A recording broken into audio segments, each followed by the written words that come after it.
planet. Our next guest, Peter Kalmus, works at NASA, but is speaking here in a personal capacity. He's one of the most prominent of a growing number of scientists now prepared to commit acts of peaceful civil disobedience to draw attention to the climate crisis.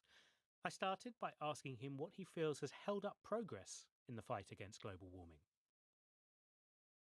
One thing we did in Los Angeles as part of the International Scientists Rebellion was to simply attach our wrists to the door handles of JP Morgan Chase building. We were trying to call attention to how these big banks, especially JP Morgan Chase, it's the number one bank for funding new fossil fuel infrastructure. The IPCC report, which came out 2 days earlier, said extremely clearly that we have to have a moratorium on new fossil fuel infrastructure. And what are our world leaders doing? They're building out new fossil fuel infrastructure. As a scientists, when the facts are so clear and society and world leaders aren't responding and we realize what our kids are going to be facing, that's why we're starting to take these actions like civil disobedience. There's no alternative then as far as you see it. Fossil fuels just have to be got rid of. There's no alternative. We don't know how to scale up direct air capture. What's direct air capture, sorry? Direct air capture is taking carbon dioxide out of the atmosphere to try to bring the carbon dioxide atmospheric concentration back towards pre-industrial levels. The problem with direct air capture is that it would take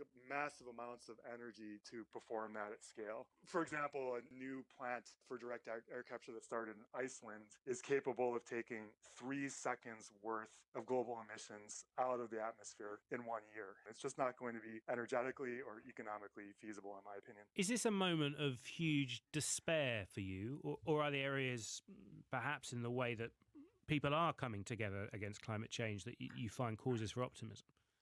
Yeah, no, for me, it's the opposite of despair right now. The fact that I've been thinking about nonviolent civil disobedience for a few years, and then I finally did it was extremely liberating, right? Because psychologically, to feel held back and to be thinking about something like that, but feeling the fear of doing it and not taking the leap into the unknown, that's like not a very, that's a feeling of being kind of trapped by social norms. So to do the nonviolent civil disobedience was extremely liberating, and it brought for me a sense of deep solidarity with other people on the planet that are acting to protect the earth, that literally are nature defending itself. If people are not prepared to take that step but still want to do something to save the planet, what can an individual reasonably be expected to do?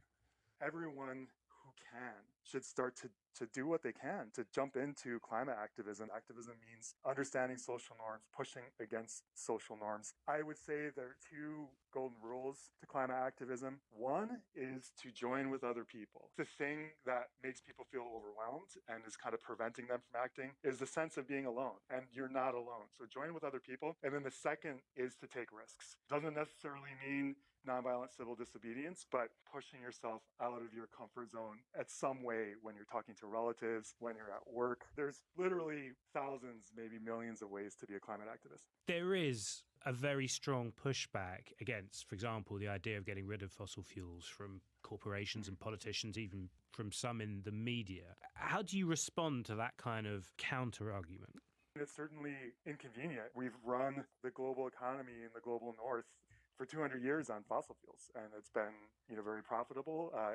You imagine how hard it would be to do all this stuff that we've done without fossil fuels. But the fact is now we have solutions for almost everything that we do that don't entail fossil fuels.